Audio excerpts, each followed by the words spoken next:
Hello, I'm Gary Quinn, and welcome to another episode of Ready, Set, Live. My guest today is Helena Cardona, a poet, literary translator, actor, and dream analyst. Helena is a recipient of over 20 awards and honors, including a Hemingway Grant and the Independent Press and International Book Awards.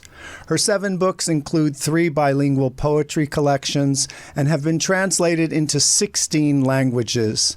As an actor, she stars as Arlette Lindstrom in the feature Karalik, where she won the Vanguard Award for Cinematic Achievement by an actress at the Scotland International Festival of Cinema. She played Fufi in Lasse Hallström's Chocolat. Other films include The 100-Foot Journey, The Romanovs, Dawn of the Planet of the Apes, Mumford, and Jurassic World. Don't go away. I'll be right back with Helena Cardona.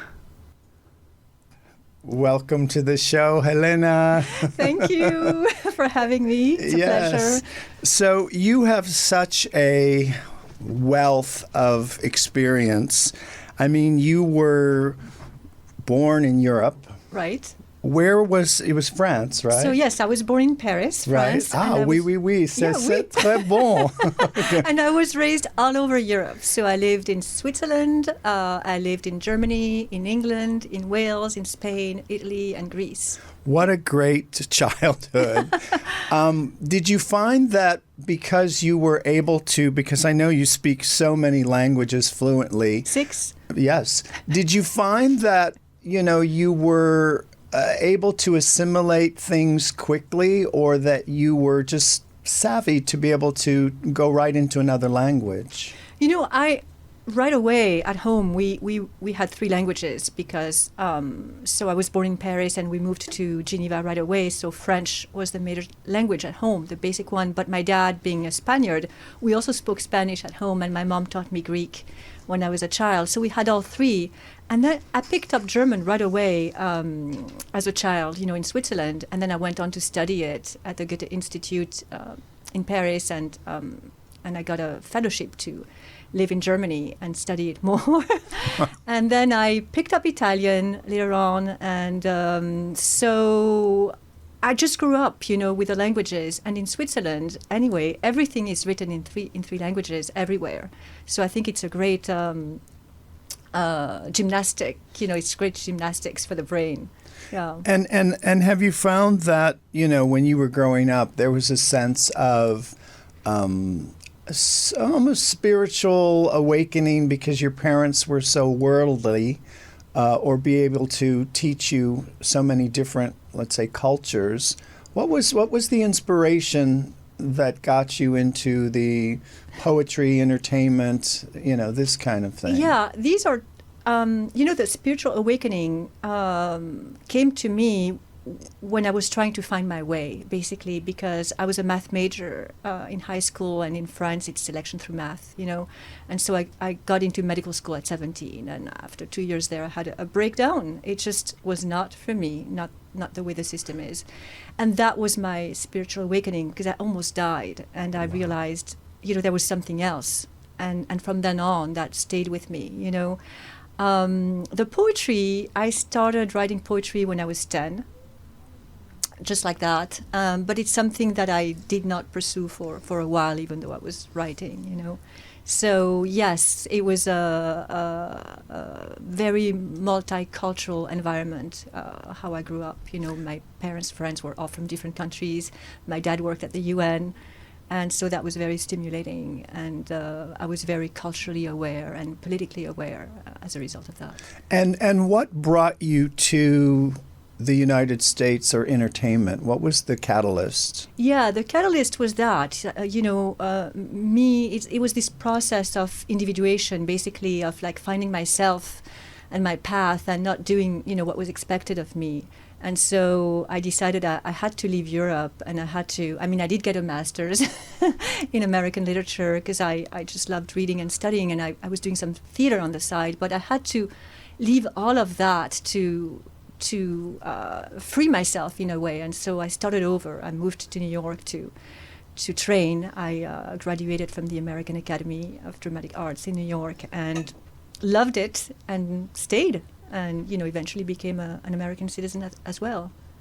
Wow. Yeah. And the first, let's say, acting job, what was that? My first jobs were in New York, Uh-huh. and I worked for a few soap operas, Another World. I played an Austrian aristocrat, and One Life to Live, and I got a role on Law and Order. And theater. I did some theater as well, and I started doing voiceovers as well in New York. So, yeah.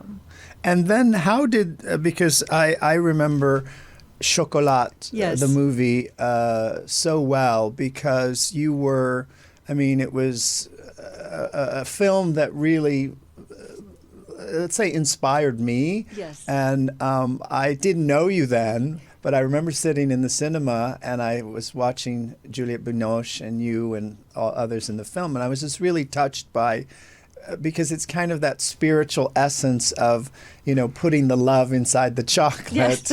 You create that within yourself and all around you. What was it like working on that film? It looked like it was an experience Yes. not to forget ever. A dream come true. Correct. Truly. And it starts at the top. And so how it started is I had auditioned for the director, Lasse Hallström, for the Cider House Rules. And I didn't get the job, but he loved what I did. And he remembered me. And I ran into him, in Los Angeles at the screening of Cider House Rules. And we went for coffee, and then he offered me the role. He said, I have something for you in Chocolat.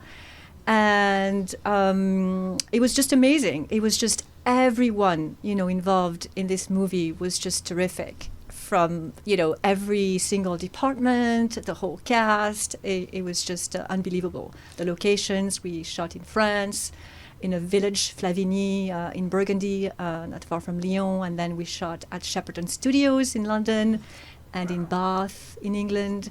Magical, truly. It was just an amazing experience. And Leslie Caron was in it, right? She is just the best. Yeah. We became friends. Very classy lady, a class act. She's from the golden age of Hollywood, and she's just, she was just wonderful to get to know as a person as well. Yeah. I think what's so interesting is as the evolution of our lives when we meet these extraordinary people, or have the opportunity to work with them, you really remember they brought a different essence, especially the Hollywood royalty from that era. Yes. So that must have been, for you, that must have been such an exciting dream. Oh, it was. She had done all these amazing movies, like musicals, and she had worked with the greatest. But she was just so grounded and down to earth and just really, really nice. We've just, stayed in touch. And but everybody, this is the thing, is everybody was treated the same. Wow. Yeah. What did you walk away learning from that experience? That I belong there. It was like, just remember the feeling. It was just felt at home, Yeah. Yeah. Yeah. What does and feeling at home is really, I believe, part of being authentic in ourselves. What does the soul mean to you? The soul, okay, so, the soul is immortal, is there forever, and the soul is your true essence, and it's really who you are, and you have to be true to yourself, and you have to honor yourself, and live your life in such a way that you honor yourself, Yeah. And I also think that, as we evolve, this lifetime is like a school, and we have to learn to embrace it in whatever situation you have the opportunity to be in. Did you find that, what was your favorite, let's say, iconic, I know Chocolat, you couldn't top that, but maybe you could. Was there another role or job that you said, this is in that same caliber? Yeah, not exactly like that, but I was very lucky to work on the movie Serendipity. I I was very surprised actually to get that role of a singer, because I'm not really a singer. But the director really wanted my voice. It was like half song, half spoken, you know. And to work with Peter Chelsom, the director, and Alan Silvestri, the composer, was just incredible. I mean, yeah. And they also share, you know, a similar philosophy of life in terms of what is meant for you comes to you. And like you said, you know, like I think this lifetime is we all have a path. And we all have a purpose. A purpose, absolutely. And you talked about the challenges, and they're there, you know, for us to learn. They teach us. And so to be grateful for everything, you know, like, for instance, for me, it was a really dark time in Paris before I moved to New York. Really, really difficult. And I'm grateful for everything, because it's what I needed. That's what propelled me here. And so sometimes it's hard while you're going through challenging times, you know, and you have to stay grounded. And later on, you realize, you know, the different blessings, you know. For instance, like when both my parents now have passed away, and first my mother, and that was a long time ago, and it was so traumatic, both times. But my mom, it was sudden, and she was still young. But what it did also is it became also this tremendous gift where I dedicated my books to her, and she kept inspiring me, you know, and coming in my dreams and to visit me. And I realized that she's always there, you know, and so is my dad, and they don't disappear. You know? Well, yeah, I think the soul never dies. Right. It's always an energy. We are energy, Yeah. and we're always having breakthroughs.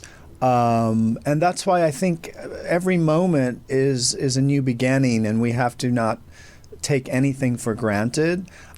Which I'm so pleased and excited about your poetry, because you have 7 books, and it's just it's almost like it's the energy of, you know, kind of that roomy vibration of love and gratitude. And what was the inspiration of the first book? Yeah, well, I write to transcend and transmute pain, you know, into beauty. And so like I said, I dedicated the book to my mother mostly, to my parents, but also I used a lot of dreams for that book. It's called Dreaming My Animal Selves, and I mind the dreams. You know, it's like I'm really grateful when I receive visitors, you know, in my dreams, or strange or amazing dreams, and I've used many of them, and I've turned them into poems. Because, and I know you are also a dream analyst, so you break down the dream by the signals or the signs, or talk about that. So I look at dreams from 2 perspectives at the same time. First, from a Jungian perspective, where everything in the dream is an aspect of you, right? Everything in the universe is a reflection of you. And also a shamanic outlook on the dream as well, where I look at, you know, the meaning of the animals also in that specific way. So the dream brings you a message. I'm not talking about just some dreams are just rehashing what happened, you know, during the day, or if you ate too much or whatnot. But the dreams that we talk about are the dreams that bring you a message, and there's always a solution in every dream, and the solution is the surprise. So you have to look at the dream and see what's unusual and what is it that it's telling you, because it's basically your subconscious, your inner self talking to you. And so you can ask your inner self a question, you know, before going to sleep, and then you can look at the dream and see, you know, and work with the different elements. So also, if you happen not to remember the dream. I was just going to say, most people don't remember their dreams. Well, yeah, everybody dreams, but if you not everybody always remembers the dream. So if you happen not to remember the dream, you look at the waking dream, which is the day. You know, that day. And there will be something out of the ordinary that day. There will be something unusual. and that'll be the surprise, and that'll be what you want to look at. Does it matter if you dream in color or black and white? No, no. And the other thing is, nightmares are important also, because it's a way of your inner self, your subconscious, of bringing something to you, to your consciousness that you're not, paying attention to. And so the trick is to be able to look at the dream, because sometimes they're so upsetting you don't want to revisit them, but really to look at it. Let's say it's an animal pursuing you, and it's to turn around and ask the animal what is it that it wants, for instance, and then you come to some realization. It's really enlightening, I think. Yeah. If you look at your life experience, who has inspired you the most? Well, I will say my teachers, and they come in different forms, right? But many of my teachers, like I went to public schools, and I went to a primary school in a village, for instance, and the teachers were extraordinary there. They were so amazing, and my parents as well, and the many teachers I encounter along the way, and then artists, because what's more inspiring than art in many ways, just music, films, theater, art, paintings, it's all of that inspires me tremendously. And nature is like, being in nature is one of the most grounding experiences one can have. And so for me, this being connected to nature is very, very important. Do you do any daily rituals as a spiritual practice? Well, yeah, I have a gratitude journal that I write in every day, what I'm grateful for, and yeah, that, for instance, yeah. Now, I think also during these last 3 years, being grateful for many things has awoken many people, or awakened many people. They were asleep. Right. And I think that they had the chance to look within for the first time, maybe. Yeah, it's been extraordinary in a way. Everything has a silver lining. So, of course, it was terrific. It was horrific at first, the impact on so many people, and the lack of preparation, in almost every country. But the silver lining is that you always find a way. And I think the fact that people have realized that they can do so much more than they thought they could, work from home, connect virtually with people. For me, it's been extraordinary, because I've been able to connect virtually with a ton of people that I wasn't connected with, to reconnect with people in Europe. Like, everybody wanted to connect that way, and so yeah, it's been a reset button in many ways, in terms of, how we live, how we decide to live our lives, to look at the planet, our environment, what we've done to it, what needs to be done. Why do you think people, because I know people had a reset, but why are people in general sometimes not happy? Oh, many things. It's just, I think we always have like a desire for something, right? It's what drives us. I think we're born with it. And the trick is to find ways to fulfill ourselves, And so not everybody is able to find their ways necessarily, or to appreciate what they have, which I think it starts there, Yeah.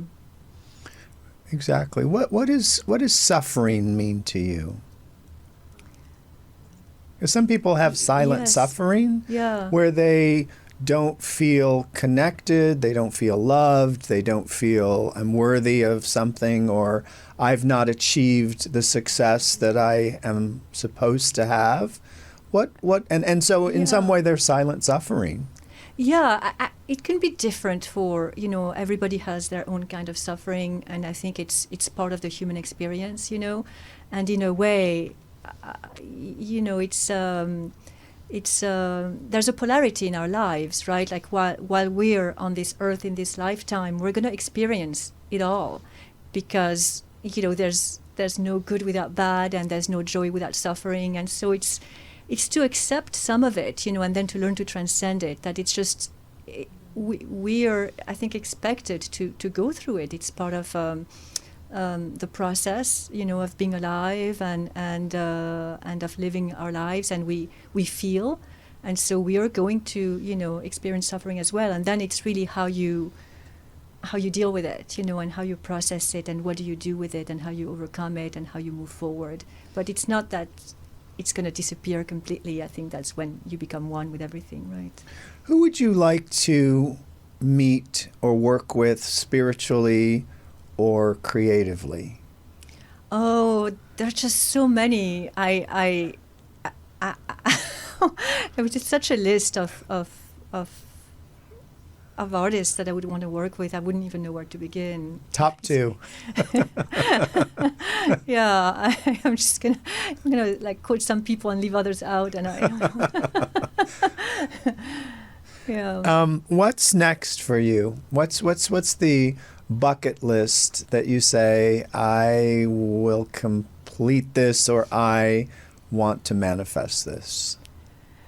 I would like to manifest more, experiences like the one in Chocolat, to continue to be able to experience things like that. Right now, I am. You can hear me as Monique in this series called Upload, which is on Amazon Prime, and that was also voicing that character gave me tremendous joy. But things are not linear, so it's at least for me, it's my experience, and the detours always bring a lot of richness and fulfillment. So I do movies, and then I write books, and then I go back to the movies and such. So yeah, more movies like Chocolat, more books.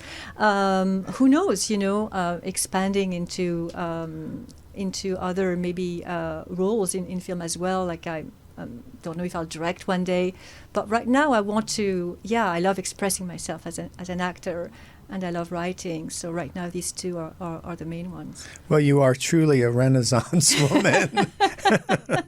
Do you paint?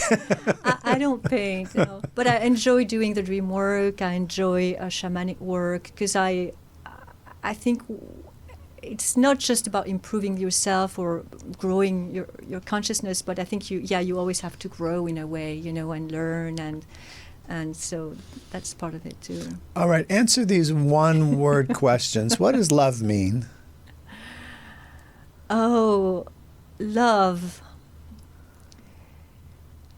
It's like being embraced in so much warmth and support, and there's a kind of bliss and serenity that comes with it, and peace and quiet, and a sense of well-being, and generosity. God is everywhere. God is within. God, Goddess. It's like we carry that within us as well. Yes.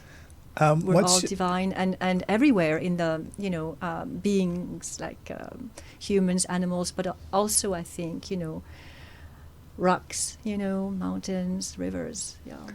Heaven is fulfillment and love. If you could go back in time and speak to somebody and ask them a question, who would that be? Oh. I don't know. I mean, I wrote my thesis on Henry James, and I just love his writing so much, and it's someone who I probably would love to. What would you ask him? I don't know. It's like I felt such an affinity with him when I was reading him that I would almost guess, what the characters would answer one another and such. But I don't know. I'd have to think about that. All right. Yeah. All right. Your books can be found on Amazon or your website. Life in Suspension is out. Life in Suspension. And yes. The Dreaming My Animal Selves is out. And people can go to your website. which is, have it up on the It's screen. myname.com. Yes. Helen Cardona, HELENE Or they CARDONA.com. can follow you on Helena Cardona Magic at Instagram. Yes. So I want to thank you for coming in and spending this time with me. It's so great to reconnect with you.